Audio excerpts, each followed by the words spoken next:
Welcome to V4 cooking. இன்றைக்கி சக்கை பிஞ்சு பொரியல் தேங்காய் மசாலா அரைச்சி எப்படி பண்ணுறதுன்னு தான் பார்க்க போகிறோம்.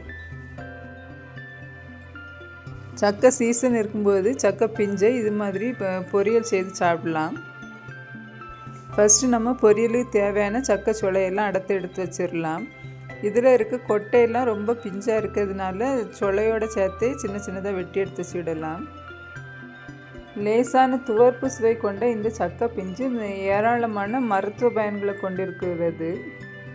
குறிப்பாக கேன்சர் போன்ற நோய்களை எதிர்த்து போராடும் தன்மை கொண்டிருக்குதுன்னு ஆய்வுகள் தெரிவிக்குது. இப்போ இந்த சக்கை பொரியலுக்கு தேவையான வெங்காயத்தையும் வெட்டி எடுத்து வச்சுருக்கிறேன். அடுத்து மசாலாவுக்கு தேவையான தேங்காய் எண்ணெய் எடுத்துடலாம். தேங்காய் கூட 2 பச்சை மிளகாய், 3 பல் பூண்டு, கொஞ்சம் ஜீரகம், கொஞ்சம் மஞ்சள் பொடி, பொரியலுக்கு தேவையான உப்பு எல்லாம் போட்டு அரைச்சி எடுத்துடலாம். அடுத்து சட்டியில் எண்ணெய் விட்டு கடுகு பொரிஞ்சதும் கருவேப்பிலை போட்டு பொரிய விடணும்.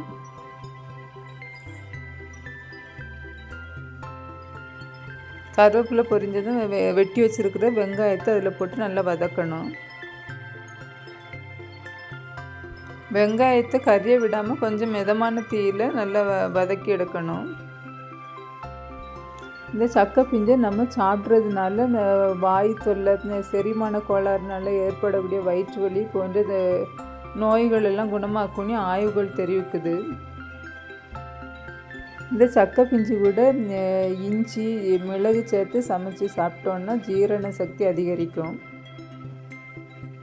அதுவே அளவுக்கு அதிகமாக சாப்பிட்டா அஜீரண கோளாறுக்கும் காரணமாயிரும். அதனால அளவோடு சாப்பிடணும்.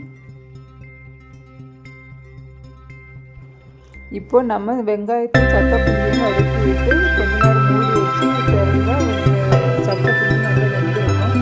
இப்போ நம்ம அரைச்சி வச்சிருக்க மசாலாவை இதில் சேர்த்து உங்களுக்கு ட்ரையாக வேணும்னா அப்படியே எண்ணெயிலே வதக்கி எடுத்துடலாம். கொஞ்சம் ஈரப்பதம் இருக்கிற மாதிரி வேணும்னா லைட்டாக தண்ணி சேர்த்துடலாம்.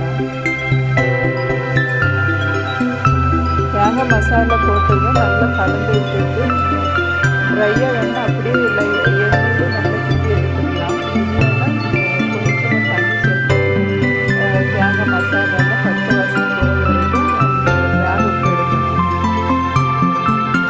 பாருங்கள், பொரியல் நல்லா சூப்பராக